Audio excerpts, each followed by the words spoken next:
Hello, welcome back to the After Book Club. I'm Gwen. I'm going to be reading today. I'll be reading chapters 5 and 6, so I'll just get right into it here. Chapter 5.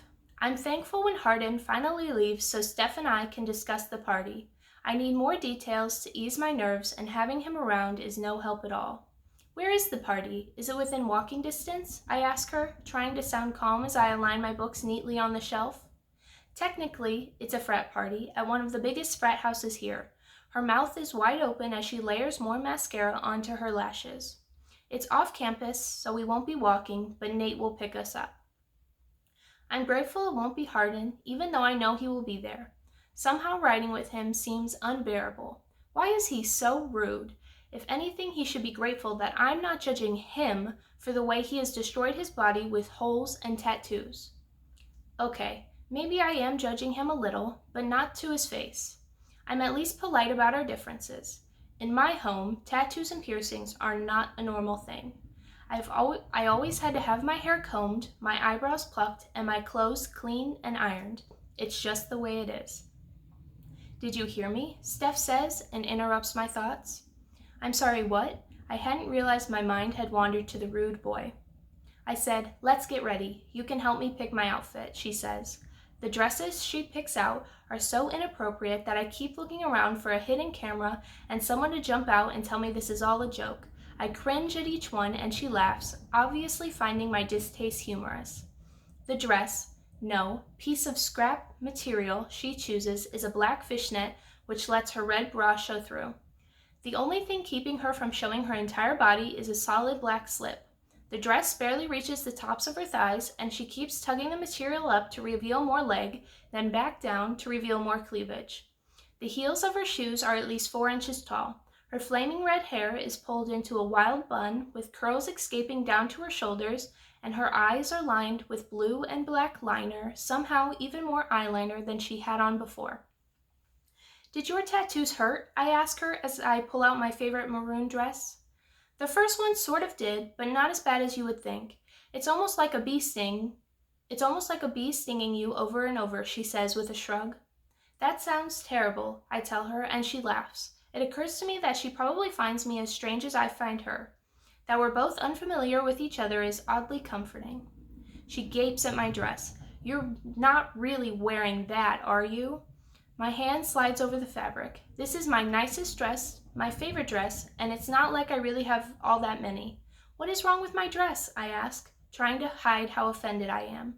The maroon material is soft but sturdy, the same material business suits are made of. The collar goes up to my neck, and the sleeves are 3/4 length, hitting just under my elbows. Nothing. It's just so long, she says. It's barely below my knee. I can't tell if she can see I'm offended or not, but for some reason I don't want her to know this is about me. It's pretty, I just think it's a little too formal for a party. You could borrow something of mine? She says in all sincerity. I cringe at the idea of trying to squeeze into one of her tiny dresses. Thanks, Steph. I'm fine wearing this though, I say, and plug in my curling iron. Chapter 6. Later, when my hair is perfectly curled and lying down my back, I push 2 bobby pins in, one on each side to keep it out of my face. Do you want to use some of my makeup? Steph asks, and I look in the mirror again. My eyes always look a little too large for my face, but I prefer to wear minimal makeup and usually just put on a little mascara and lip balm. Maybe a little eyeliner? I say, still unsure. With a smile, she hands me 3 pencils, one purple, one black, and one brown. I roll them around in my fingers, deciding between the black and brown. The purple will look great with your eyes, she says, and I smile but shake my head. Your eyes are so unique. Want to trade? She jokes.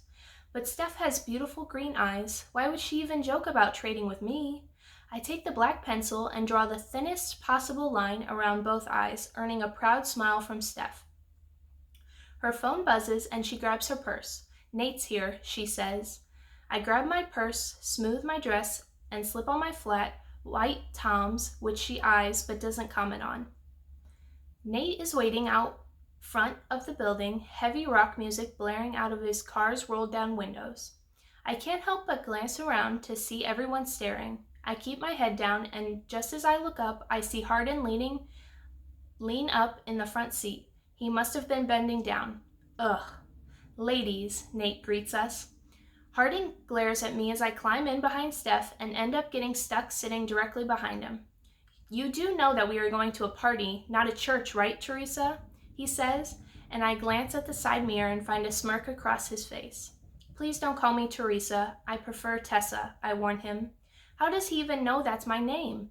Teresa reminds me of my father, and I would rather not hear it. Sure thing, Teresa. I lean back against my seat and roll my eyes. I choose not to banter back and forth with him. It's not worth my time. I stare out the window, trying to drown out the loud music as we drive.